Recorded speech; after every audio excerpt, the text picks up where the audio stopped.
Throughout the day in London, the lineups kept moving toward Westminster Hall for the last glimpse of the Queen's coffin and an opportunity to show their respect to the monarch.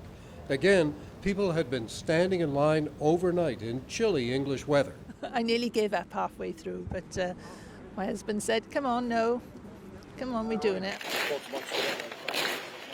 And during the night, the Royal Navy practiced for the funeral, sailors pulling the gun carriage that will carry the Queen's coffin.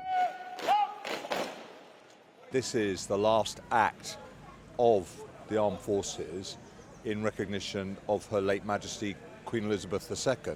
And throughout the day, campers claimed their spots on the route of the royal funeral, prepared to wait however long it takes. This is an historic moment that I didn't want to miss. I've stayed out on the pavement all night with my sleeping bag.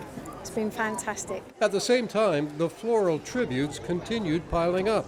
Surprised, actually, how sad it's made everybody feel, and it just feels like the right thing to do, to just come and say thank you. You see it on the news, but when you're here, it's overwhelming.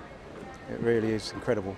Dignitaries have been arriving in London from other countries as Prime Minister Trudeau visited Britain's Prime Minister at 10 Downing Street, the official residence, and spoke to reporters about the importance of these events.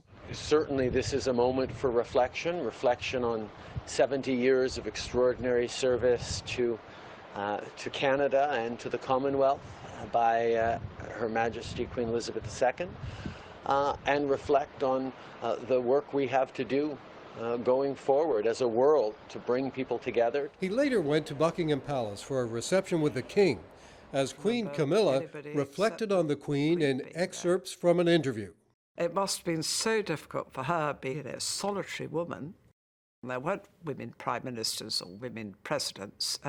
She was the only one, so I think she carved her own role. In Britain and Canada, the funeral marks a milestone. I think people are becoming conscious of a truly historic moment that's unfolding right in front of them.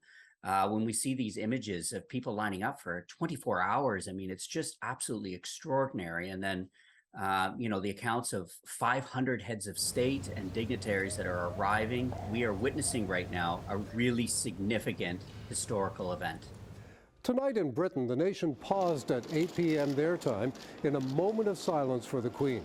The funeral service will start in the morning with more than 10,000 police officers providing security, the largest police operation in London's history. Adam?